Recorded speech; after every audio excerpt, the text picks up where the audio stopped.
The letters are thoughts about life as we live it today, and they're sent from high in the Colorado Rockies by Ron Jones, designer, builder, author, and storyteller. Recently, Ron spoke with longtime friend and colleague Jim Folkman, a veteran of 45 years in the development and construction industries and founder of the Foundation for Building. In today's letter, they discuss the inspiration and deeper meaning behind the Mariposa Meadows project, along with its challenges and nuances. They also reflect on their 4-decade relationship, which spans both their professional and personal lives. And now, here's today's letter. So it occurs to me, you had mentioned we've talked in the past, recent past, about how long we've worked together, how long we've known each other, and how long we've worked together. And as I was sort of getting ready to dial in with you here, Ron, I thought back on how long it's been. And this may be a little startling, but it's been 40 years, maybe 41 years, something like that. And what I think is interesting about that, what struck me this morning when I thought about it, is not only the years, because that happens, but the varied relationships and the varied activities that we've both been involved in over that 40-year period. It hasn't been just one sort of situation or just one set of circumstances. It's been a variety of things. And this most recent iteration, I think by far, is the most interesting. I agree with you. And I had been thinking about the same thing. It goes way back, into the 80s. And so it was kind of startling to realize that, but it's interesting how it's evolved over time, and it's a tapestry that I think has strengthened in a way, because all of the different experiences that we had, whether there was a business relationship or industry relationship and then friendship, all sort of served to strengthen our friendship in a way that is rather unusual, I think. Well, given the challenges that we all face in the construction industry, and I think in particular the home construction industry, only because there's so many different customers and there's just so many more different kinds of dynamics involved. I think it is unusual to have a relationship that lasts that long, and I think it just speaks to the variety of what we've done in the past, and was not intentional. It just sort of worked out that our paths continued to cross over the years. And again, I think this most recent iteration, this Mariposa Vision House, is the most remarkable. So I just wanted to commend you on that. Which kind of brings me to a question I had about in an industry that's full of unintended consequences, what were your intentions and how do you think those have played out for you since the inception? Jim, it's really layered. If we look at it from the business standpoint, in terms of the intentions from Green Builder Media, and then we separate that from sort of my personal intentions to harness my experience and all the things that I've been exposed to over the years. It's kind of broad, but the intention of the project from the standpoint of Green Builder Media was to come up with a location, a venue, if you will, where we could host people from the industry and from outside the industry for workshops and collegial gatherings where we could sort of ruminate things and relax and without any sort of outside pressure, engage in discussions and dialogue that would allow us to really assess some of the important things in the world. And we had conducted over the years a number of very successful leadership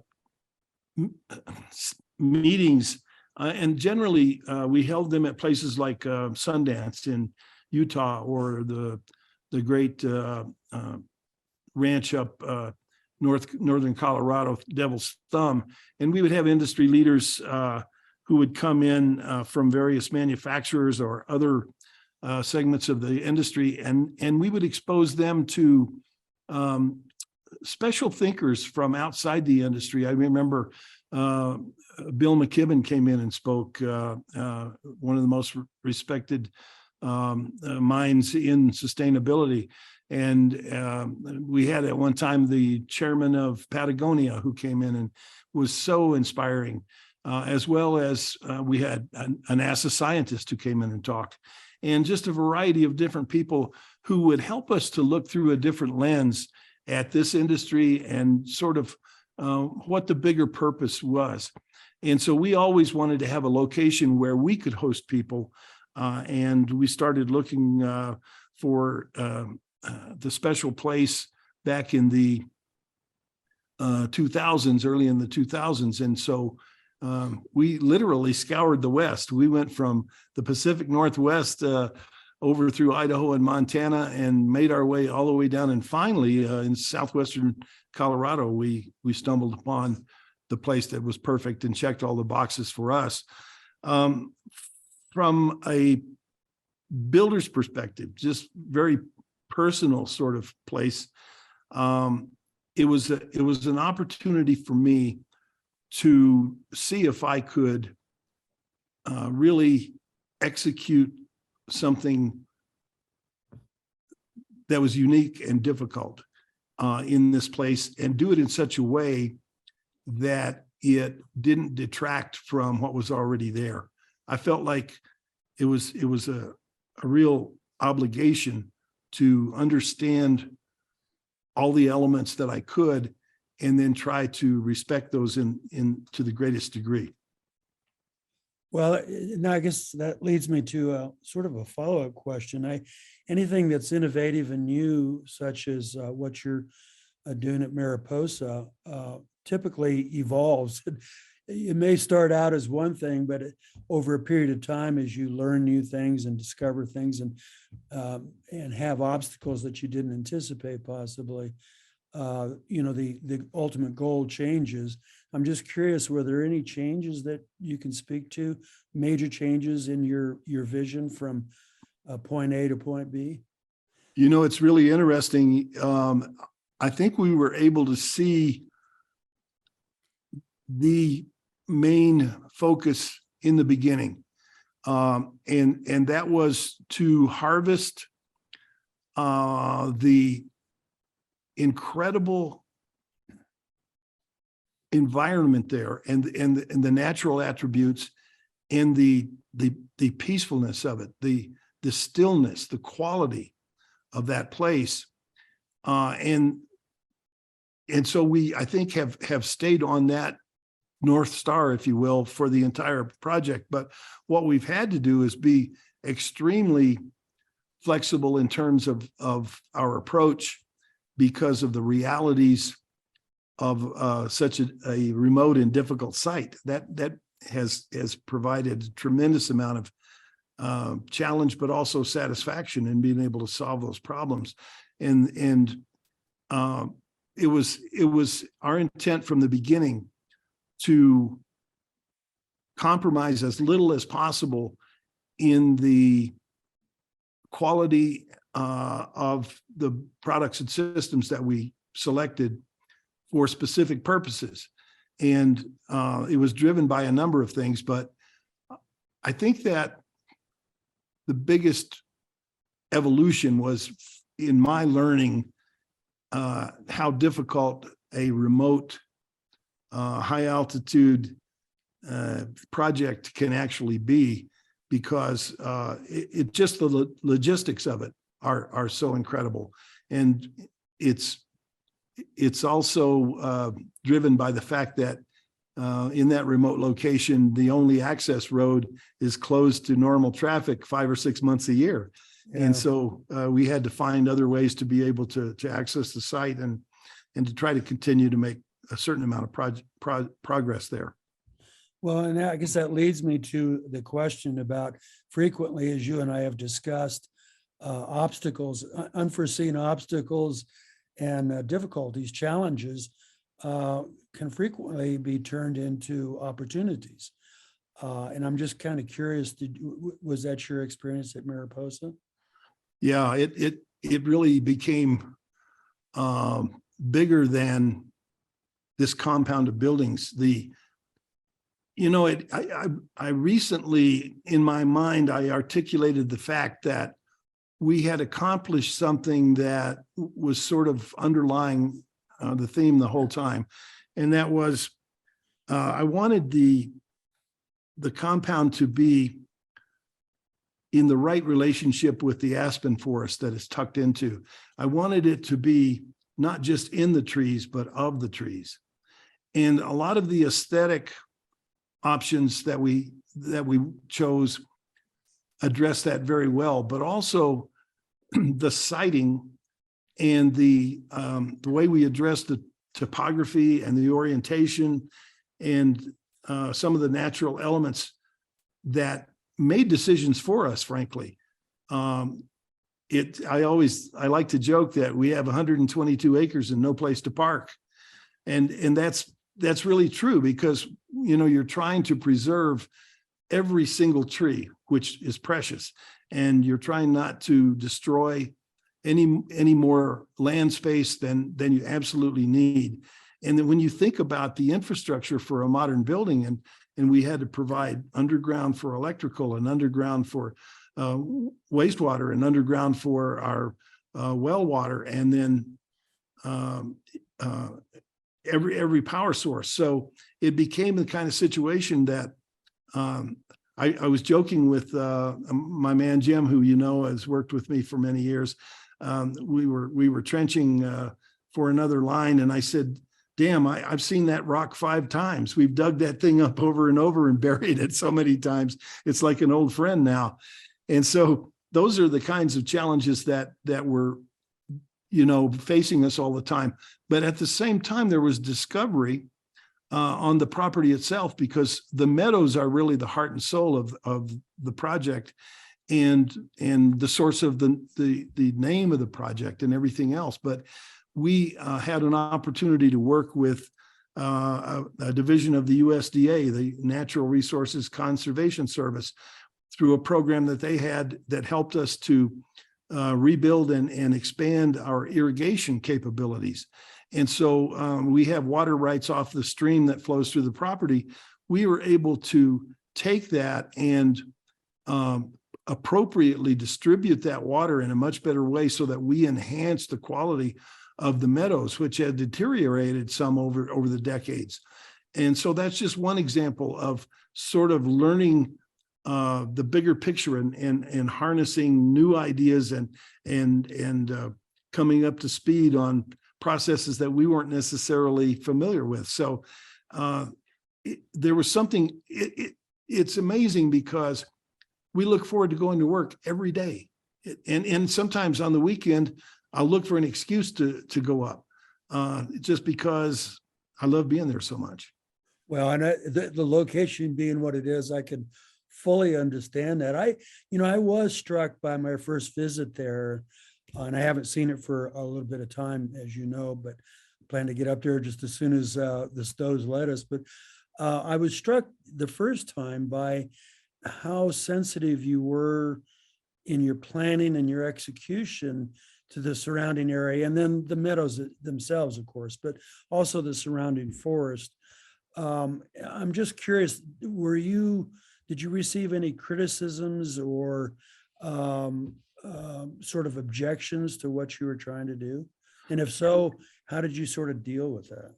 Yeah, not locally or regionally or anything, but at one point the project got some coverage from an Eastern prominent newspaper, and we were curious about the reader comments and so forth. And there was a particularly nasty comment about the fact that the project is in the midst of public land. It's in a national forest, and we didn't address it directly, but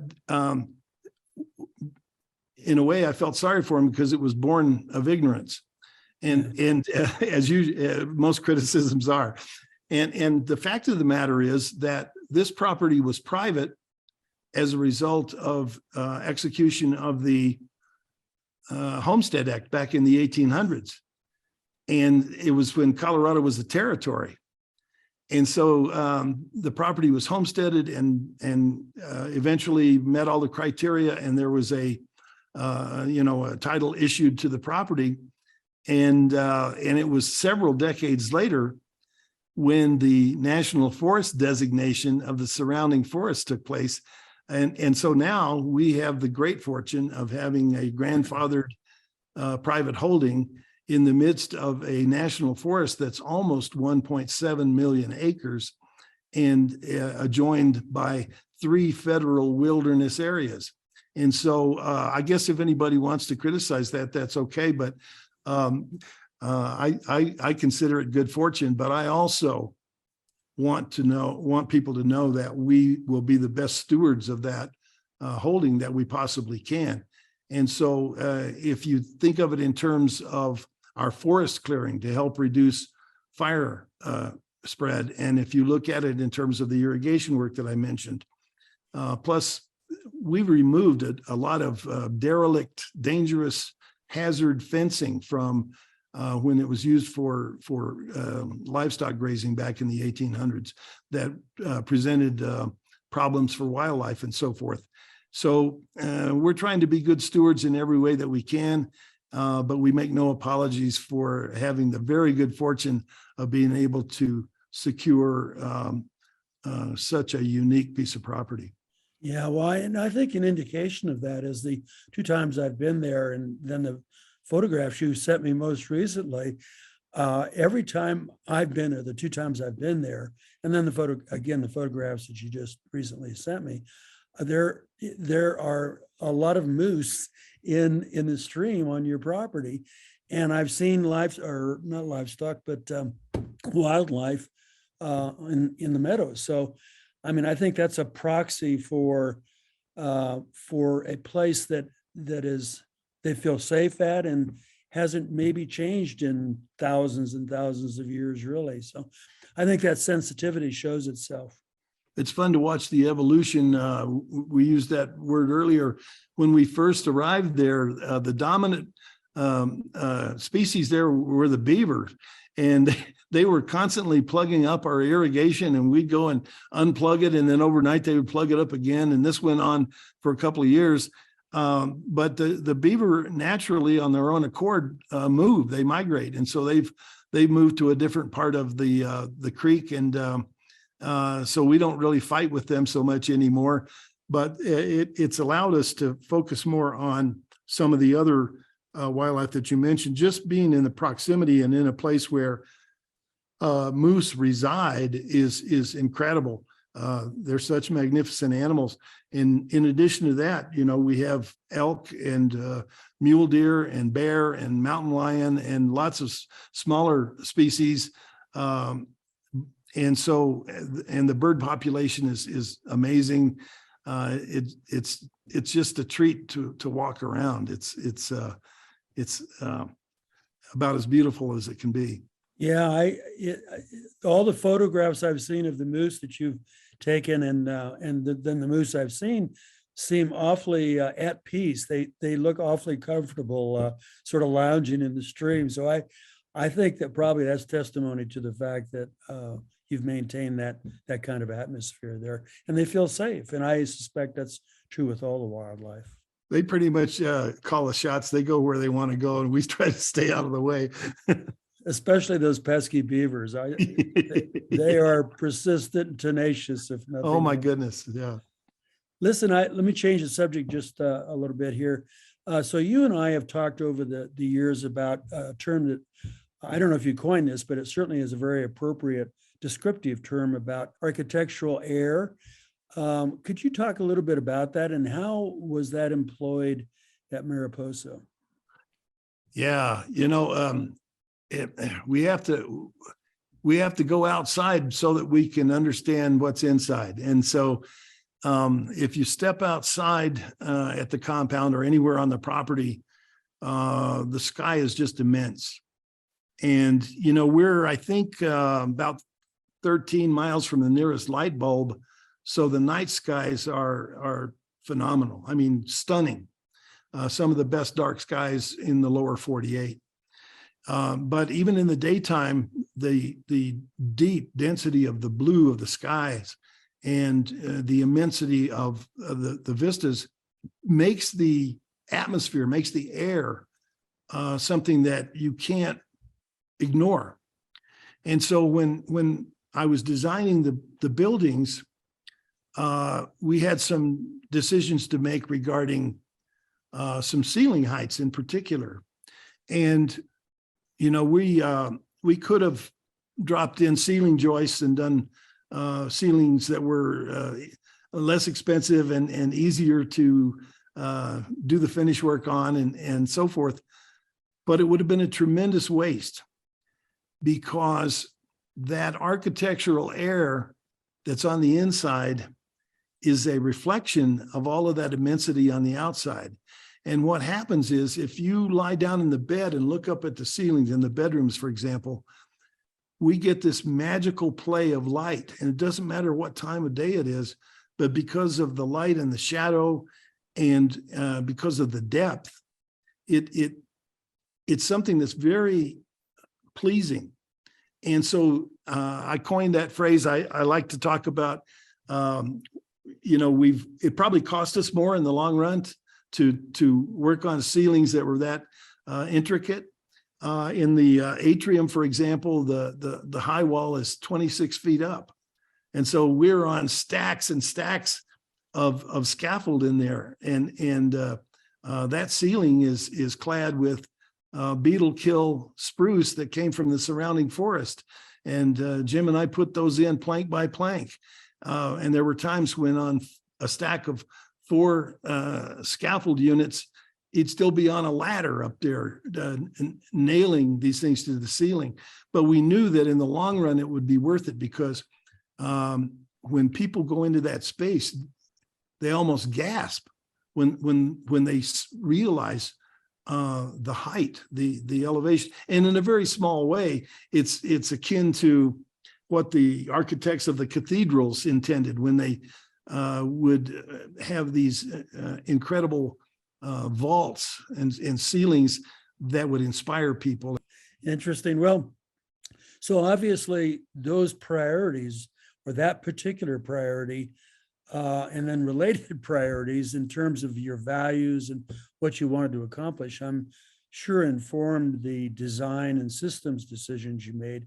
Could you talk a little bit about how that sort of happened, and then sort of the evolution of that, and if you made any changes along the way in terms of systems and, you know, bringing that value to your systems and design decisions? You know, it's interesting, Jim, because some things were driven very much by practical considerations. And others, you know, we had more flexibility in terms of aesthetics. And at the end of the day, everybody's got a budget, you know, so there are cost considerations that you deal with as well. But I would take a step back, and, you know, we're in Hinsdale County, Colorado. So this is the most remote county in the lower 48. We have 800 people in the entire county, and it's 95.5% public land. I would say to you that my first response around the built environment here is, we have plenty of log cabins. We have plenty of log homes in Hinsdale County, and we didn't feel the need to replicate that. We're happy with them, but we wanted to do something different. And I've always been taken with a bit of the Scandinavian feel, that design, that genre, that seemed to embrace a difficult environment in a way that still made a statement. And so we wanted to see what we could do that incorporated practical outcomes with something that was a little different in this market. From one standpoint, it was important to me to reduce the amount of square footage as much as possible, and to still demonstrate comfort and amenities. And if I could even say the word luxury. I want people to feel like they haven't had to sacrifice anything. They haven't had to compromise anything in order to enjoy our compound, our Vision House project at Mariposa Meadows. But it started with the need to reduce the footprint. And in order to get enough space to have really complete dwelling units there, we needed to go 2 stories. And I was all about that anyway, because I love that verticality. But what it did was it allowed us to shrink the footprint.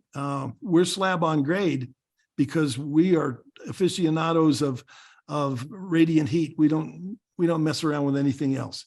So we wanted to have slab on grade, and we addressed that with the difficulties of excavation that we have in, they don't call them the Rocky Mountains for nothing, you know. These small footprints that took a lot of tremendous effort to excavate and to do the rough ends and so forth, and to create something that was permanent and lasting and that satisfied all of our needs. But it's important to know, concrete comes from 80 miles away from me, over an 11,000 foot pass. And by the time, and because of the topography, we need to use a pump all the time. By the time we place a yard of concrete, before anybody touches the shovel, I've got $400 invested in every yard of concrete between the ready mix and the pump. And so it was important to us to try to keep that as compact as possible. So that was a driver that was very much from the practical standpoint. The other one is that we're in the middle of a natural forest. Now, we have the blessing of being in an aspen forest, and so that reduces our fire risk. But as you know, fire mitigation is one of the most important things that you have to consider here in the West, especially.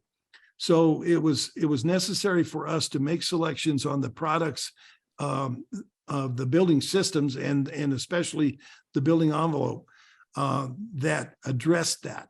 So, for example, from the top down, standing seam metal steel roof, and no penetrations through that roof. So there's no way that any embers or anything could get into the structure that way.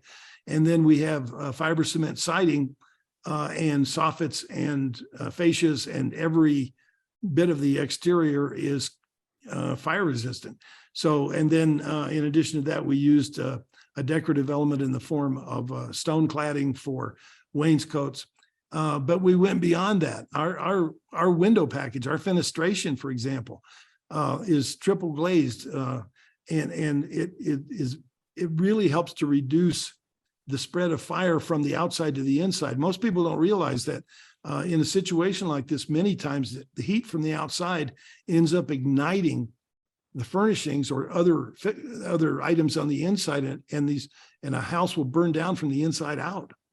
And then the last item that I would mention on that is our exterior doors are all 3-hour fire doors. They're steel doors. And so we've done everything that we can do to mitigate the fire concern, and at the same time try to be aesthetically appropriate in every way possible. So that's one aspect of it. Yeah, I'm struck by the fact that those design values, sort of have played out the way they have.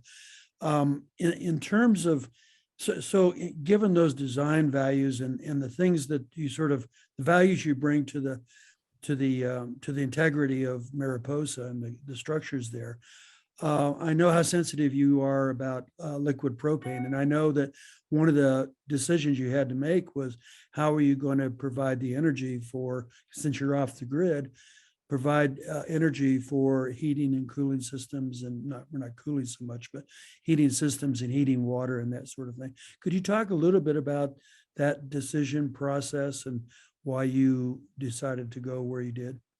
Yeah, it was a bit of a conundrum for me. We're very much committed to all the environmental concerns and climate change and everything that we can do to get ourselves off fossil fuels of every kind. At the time that we were planning and specifying this project, we didn't have as many options as we have today. For example, induction cooking wasn't really widely known, at least to us, even in the industry. And so we didn't feel like we could have the same result from our cooking appliances with electric, knowing that we're completely off grid and that we had to generate all of our power on site. And when you look at things from a practical standpoint and you invest the kinds of resources that we have into the project, you also know that you've got to do things that will help you to protect your investment. And the last thing that we could afford to do was to have a situation where we didn't have a backup. And we relied on an off-grid solar system with lots of moving parts and things that could go wrong that would allow something to happen when we have winter temperatures that can be minus 20, minus 30 degrees, those kinds of things.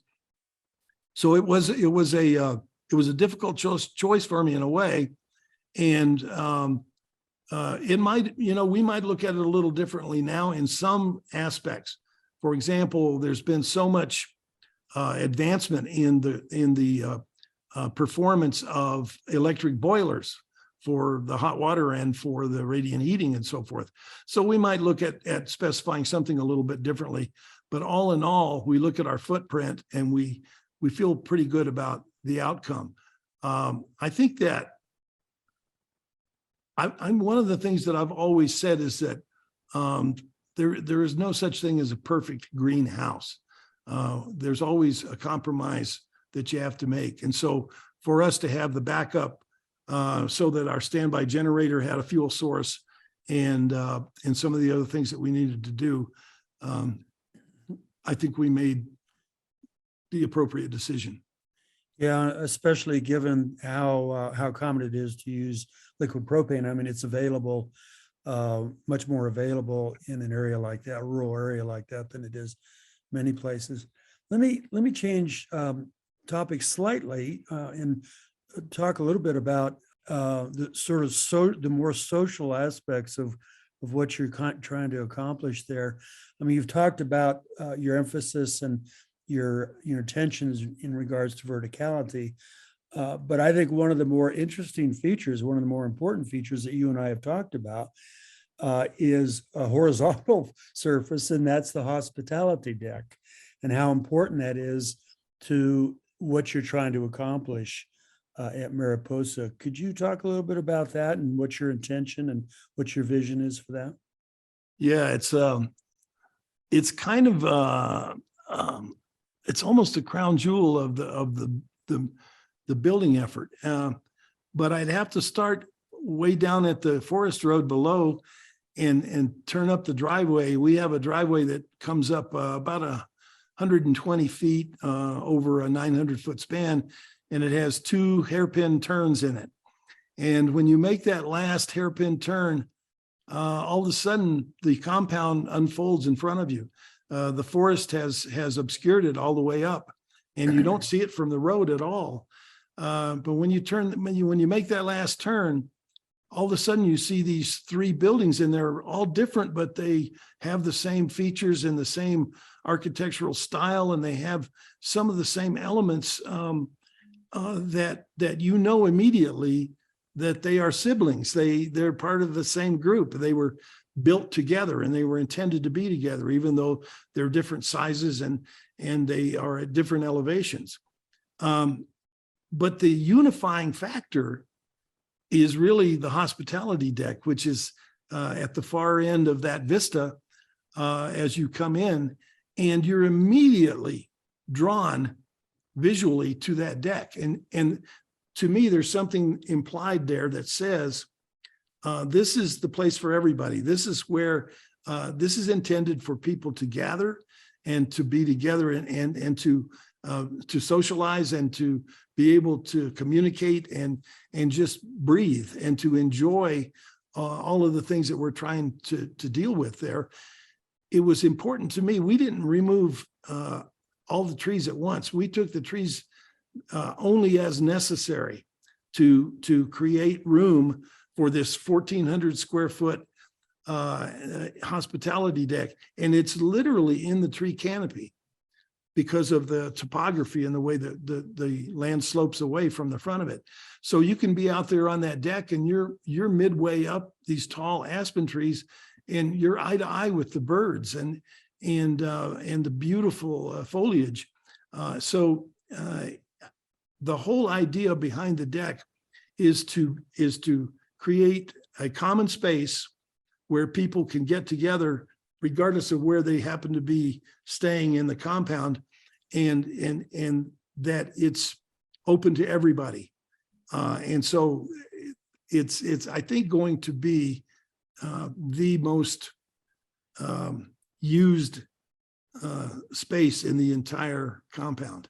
And I would think that that do you see it as a way for people to have the important conversations that you want them to have at Mariposa about sustainability and different ways of building and seeing the world, the built environment in a different way?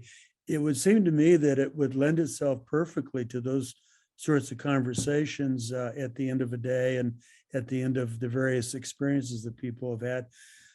Is that part of your intent? Yeah, but it's it's kind of, I hope it's subtle enough. The idea is that I don't think people could avoid it.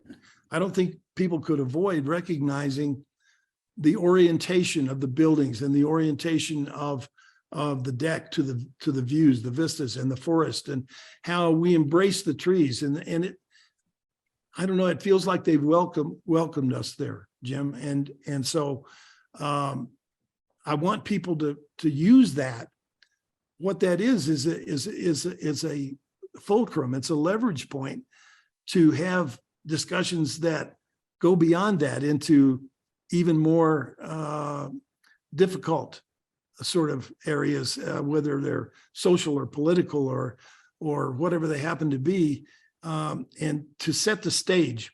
It's much like sitting down to a communal dinner, and when you break bread and you share a meal, that sort of sets the level differently than just about anything you can do. And so the outdoor kitchen, which is a big part of the hospitality play there, will be very much that. You know how we talk about the kitchen is the center of the home and it's where everybody gathers, and we've seen that shift in residential architecture to make that a much more inviting and welcoming space for guests and family. It's not off to the side where you just have the function of cooking and cleaning. We want very much for that to be the result on the outside, where people come and they get involved in the preparation and they get involved in the execution of creating some meals that we would share, and thereby sort of open a dialogue that we might otherwise have difficulty with. Yeah, I mean, it occurs to me that you and I have been to enough conferences and conventions, builder conventions and otherwise over the years, that we both have realized that really important decisions, the innovative decisions, the creative decisions come at the end of the day in the bar, as opposed to meeting areas. And I realize it's not going to be quite the same at Mariposa, but the fact that people will get together at the end of the day and reflect on what they've experienced and how they felt being there, this allows them to give expression to those feelings and those experiences. Yeah, I agree. I think it'll help to bring down barriers in people and their willingness to communicate. Hopefully it will. And be advised, we will have some really great wine there too, so that won't hurt. Yeah, that never does hurt. So what is the I'm just interested, curious about the reaction of the people who have seen Mariposa in its final stages. or this stage you find it at this year, this past summer. I'm just kind of curious, what has been their reaction to that experience? Almost universally, they're stunned. Whether they're delivering something, bringing product to us, or materials, or whatever the case might be, or whether they're there to work with us on some aspect of the construction, or if it just happens to be people that we know that we have invited to stop by, they're amazed at what we've been able to put together up there in terms of the finishes and the livability of the space, and how we've addressed the natural environment and tried to complement it in every possible way, whether it's colors and textures, the product selections and so forth, but at the same time make a statement that addresses design. And so I've been so honored by the reaction that people have had. They say, I can't believe what you guys have done here. Or they'll just say, I really like what you guys have done here. And in the trades, in the business, you don't necessarily hear that all the time. And it's something that I was missing. Yeah, I can imagine. So what are your immediate and then I guess intermediate intentions in terms of the future? I know that you've got a plan that's obviously changed some, but I'm just kind of curious what your intentions are for the next year or two. Well, we want to make sure that we've succeeded in the reliability of all of the systems that we've put in place, and that it's there's no guesswork for anybody who happens to be fortunate enough to visit or stay there. We want it to be seamless, and so we'll try out every scenario that we can imagine and try to make sure that we're bulletproof. Once that happens, we'll start to bring in some of our supporters and friends and family, if you will, and have small gatherings and some intimate workshops and that kind of thing, and use it for demonstration purposes, maybe with some of the colleges in the region and other educational groups and so forth. Ultimately, we looking down the road, we have our sights on a different corner of the property where we would like to put a lodge. And so, we've talked a great deal about it. Sarah and I have walked it and talked it and dreamed it and chewed on it and kicked it around quite a bit. But, in my mind's eye, I can see it. And I think we would probably do a 20 to 24 room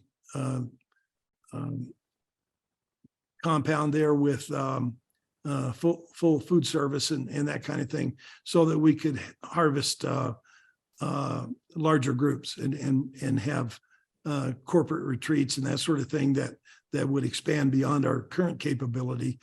I don't think that we ever fully intended to try to be part of the tourist lodging scenario. I think we are more intentional.